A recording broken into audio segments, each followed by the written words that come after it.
Mr. McKee, how you What's up, doing? man? How you doing? Pretty good. Good to see you. Likewise. What's happening?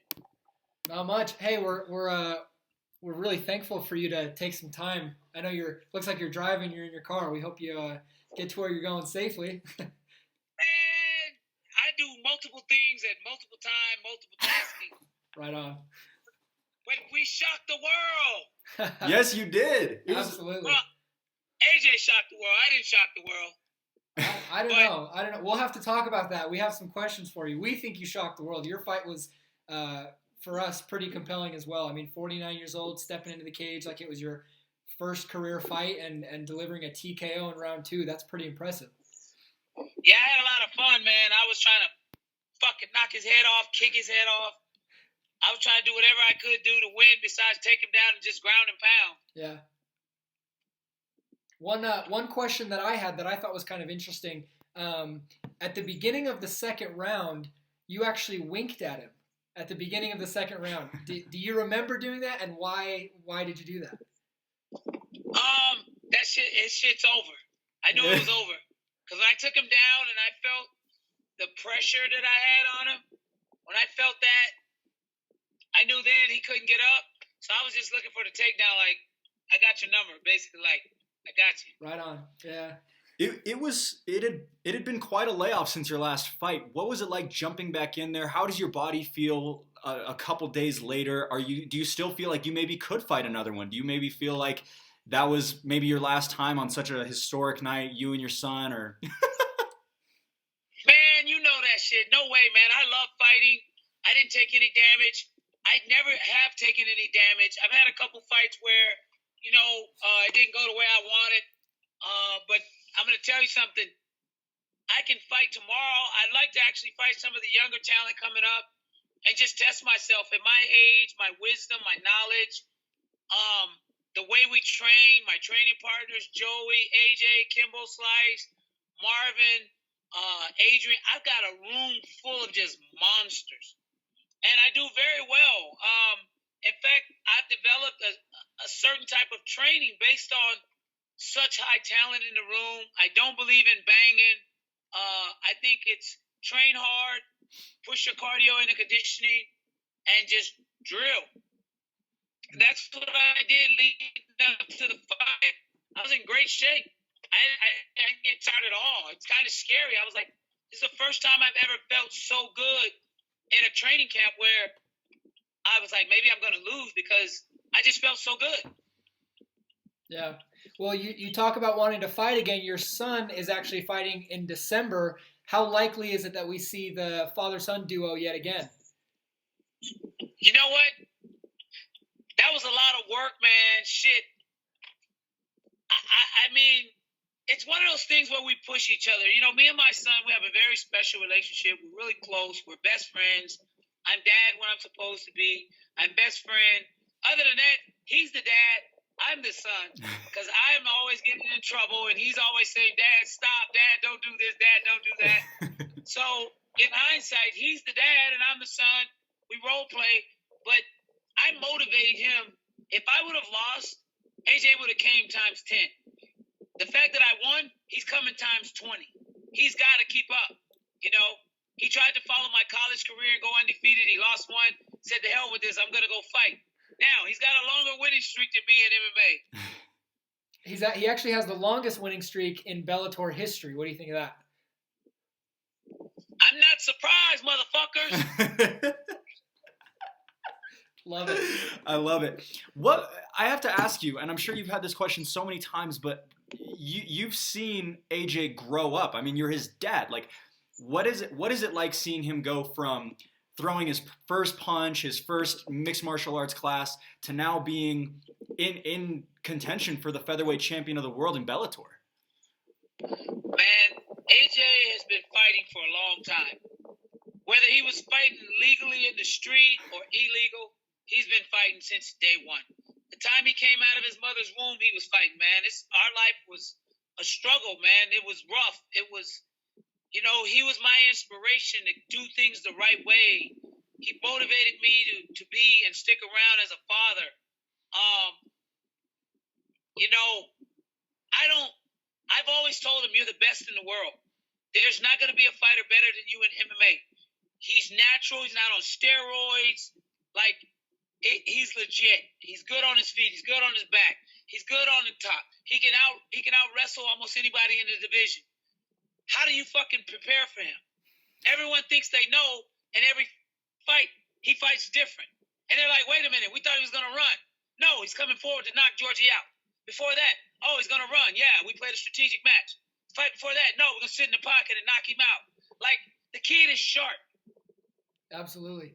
You talked a little bit about the road being a long one, the road being a tough one, your life with AJ, and just kind of your career has been a long one. It's interesting. I've looked it up. You have fought in nearly every professional fighting league in the UFC and Bellator, WSOF a few years ago. You fought pretty much everywhere. I kind of want to know, what does the future of Antonio Mckee look like? Are you going to stay with Bellator? Do you have a name in mind? Are there other promotions you want to explore? You mean me personally or AJ? You personally. Man, I just like to fucking fight.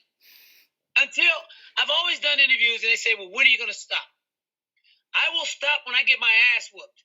When I get a swollen eye or I'm all busted up and I'm like, Adrian, I don't want to fight anymore. I'll quit. Until then, fuck it. I'll go as far as I can.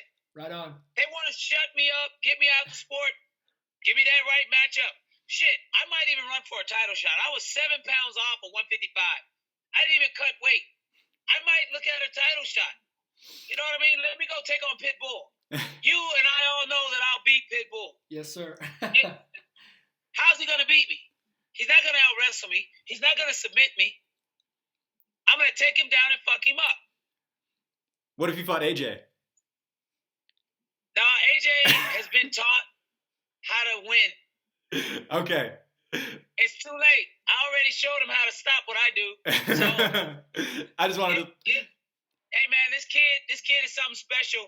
And if you look at who he's knocking out, what's his name? Mckee, whatever. Never been knocked out. Never been submitted.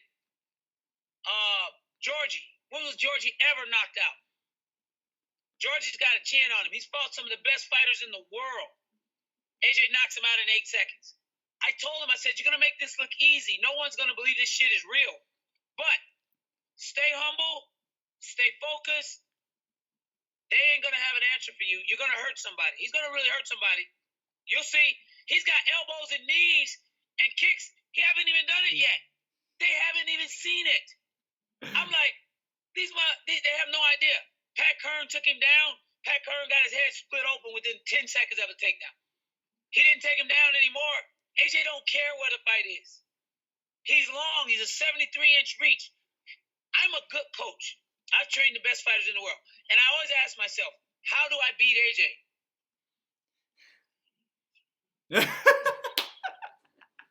Stumped. You can't. Too many weapons. You know who beats AJ? AJ. Yeah. No one knew he fought with a broke hand. No one knew in Dublin he trained 2 weeks for the fight. He's the main event. No one knew he didn't work out for a whole 2 weeks. He had a fractured hand. I mean, the kid is out here doing the damn thing. I know when he's trained and he's doing what he's supposed to, he knocks everybody out or finishes. We said the word just a couple minutes ago, the word Pitbull. What do you think of a future matchup between Pitbull and your son for the featherweight title of the world? AJ has been calling Pitbull out since day one. AJ is going to fucking slaughter him. Look, if you saw the first round of the tournament and you saw the second round of the tournament, none of them wanted AJ. No. Campos, I don't even know what the fuck he's thinking. He's the easiest fight out of the bracket. What is he? He's a brawler.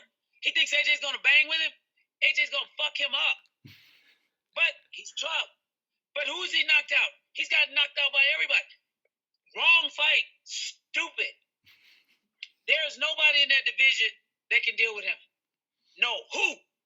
He'll beat the shit out of Pitbull, and everybody knows it. That's why they keep him away, because they want it to look good in the finals, build a fight, build a hype, pump it up. But between me and you, how is Pitbull going to beat him?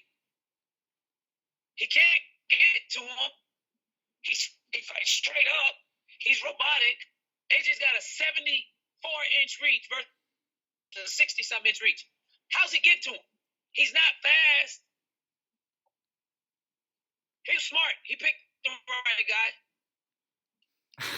I'm excited for that. So I wanted to jump back into last Saturday. You were cornering AJ and AJ was cornering you.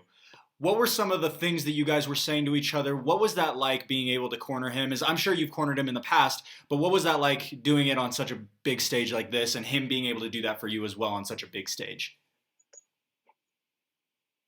You know, we've been talking about this for the last 15 years. 7 years old saying, Daddy, I want to fight on the card with you one day. Yeah, okay, son. All right. Sorry about that. I think we lost you for a second there. But we were asking you about. Oh, I said Joey Davis is fighting at Pachanga, so I'm driving from the weigh-ins. Okay. Gotcha. Okay. Sorry about that. But yeah. No problem, man. Could we get a little bit of a summary of what you were saying though about being on the card with AJ and you guys growing up and him always saying that he wanted to be on a card with you? You know, he's always said it since he was 15 years old. Now, 2019, here we are. We're fighting live on television, father and son. We're both in great shape. There's no steroids. The most important thing to me is to just show the world, like, look, you take care of yourself, you can do it. And there's no greater feeling than having your son corner you. AJ's very knowledgeable about the fight game. He has an eye. Like I said, man, it's an honor for him to take up and pick up where I wanted to be. Yeah. Not where I left off, where I wanted to be. He's a rocket going all the way to the top. Let's not stop. For sure. Well, hey, we appreciate the time so much. We'll let you get back to the road and make sure you get to where you're going safely. But seriously, we appreciate it so much. You taking some time to talk with us and give us a chance to highlight your amazing weekend you had last weekend. Thanks, man. Look, you gonna call AJ? I'm gonna tell him to call in to you guys right now. Okay. Fantastic. Thank you so much, and we hope to talk to you at your next win. Man, life's good, man. You guys take care.